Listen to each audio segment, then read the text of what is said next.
तो नमस्कार दोस्तों, मैं हूं सुमन कुमार और आप देख रहे हैं स्पंक लर्निंग पॉइंट। तो दोस्तों, आज के इस वीडियो में हम लोग क्लास 10th का बहुपद का वेरी इंपॉर्टेंट ऑब्जेक्टिव क्वेश्चन देखने वाले हैं, जो आपके 2025 के बोर्ड के एग्जाम के लिए काफी हेल्पफुल होने वाला है। तो चलिए दोस्तों, आज की इस क्लास को हम लोग स्टार्ट करते हैं।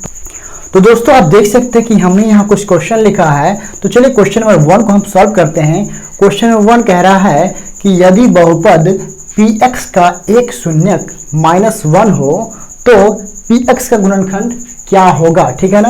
देखिए, इस प्रकार की यदि क्वेश्चन हो तो आप डायरेक्टली इसका आंसर करिए, है ना। एकदम मैं शॉर्ट ट्रिक बताऊंगा। देखिए, यदि -1 शून्यक है तो डायरेक्ट देखिए, इसमें क्वेश्चन में क्या है, x है। ठीक है ना, x है, क्या है, x। देखिए, y अगर रहता है तो y लीजिए, z रहेगा तो z, है ना। जो भी रहे तो उसको लेना है आपको। और शून्य यदि माइनस में है तो उसका गुणनखंड क्या हो जाएगा, प्लस में हो जाएगा। ठीक है ना, डायरेक्ट x+1 कर दीजिए। यहाँ पर हमारा ऑप्शन नंबर बी आंसर हो जाएगा। ठीक है ना। मान लीजिए यदि यहाँ पर शून्य +1 रहता तो क्या करना है, x-1 कर देना है। ठीक है, कोई दिक्कत नहीं होनी चाहिए। ठीक है ना। यदि शून्य का आपका माइनस में हो तो गुणनखंड प्लस में हो जाएगा। ठीक है, यदि प्लस में हो तो शून्य का आपका माइनस में हो जाता है। ठीक है, चलिए क्वेश्चन नंबर 2 को देखते हैं। क्वेश्चन नंबर 2 में क्या कह रहा है कि द्विघात बहुपदों की संख्या कितनी होती है। ठीक है ना, द्विघात बहुपद। ठीक है ना। देखिए, मैं एक एग्जांपल के माध्यम से आपको समझाऊंगा।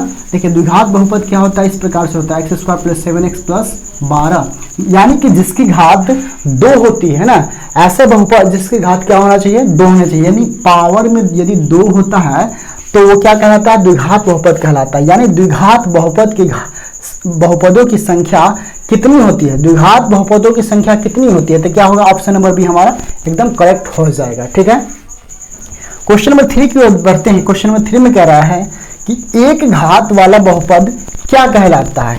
एक घात वाला बहुपद क्या कहलाता है। देखिए, एक घात वाला बहुपद का कुछ एग्जांपल जैसे कि हम लिखते हैं x-1, ठीक है, या x+7, ठीक है ना, ये लिख दिया।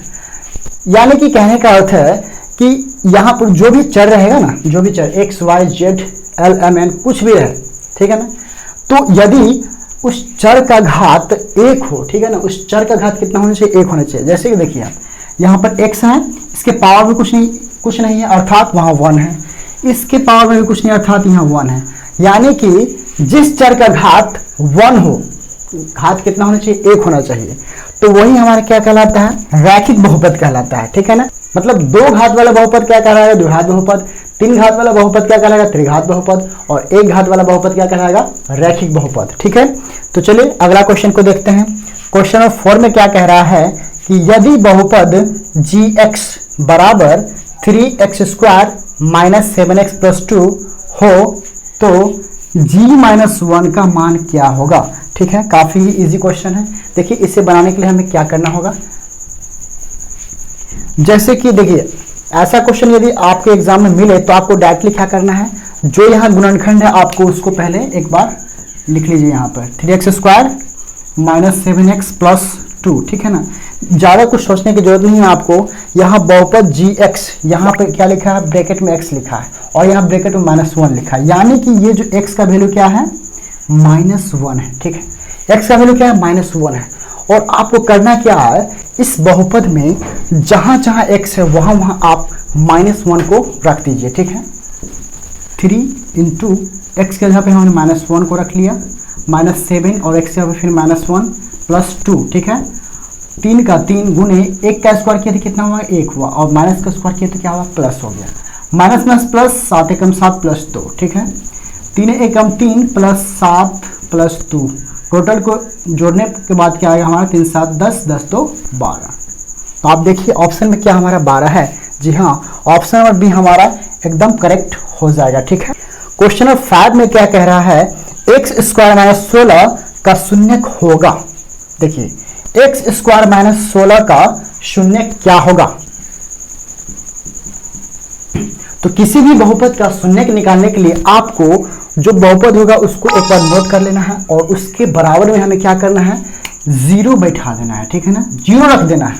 ठीक है, उसके बाद आपको क्या करना है, इसको यहाँ पे ये तो x² ऐसे हो जाएगा। ठीक है, उसके बाद आप ये जो -16 है ना, उसको आप बराबर के उस साइड भेज दीजिए। ठीक है, बराबर के उस साइड भेज दीजिए। ठीक है ना, ये -16 उधर गया तो क्या हो गया, +16 हो गया। ठीक है, 0 तो अपना गायब हो गया, उसका कोई वैल्यू नहीं वहाँ पे।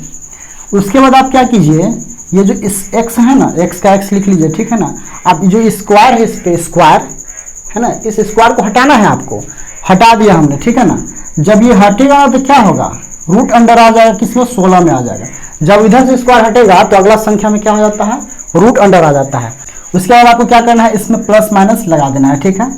उसके बाद आप इसका वर्गमूल कर लीजिए, प्लस माइनस यहाँ लगा लीजिए आप, और 16 का वर्गमूल कितना हो जाएगा, 4, यानी कि एक 4 हो गया हमारा, एक -4 हो गया।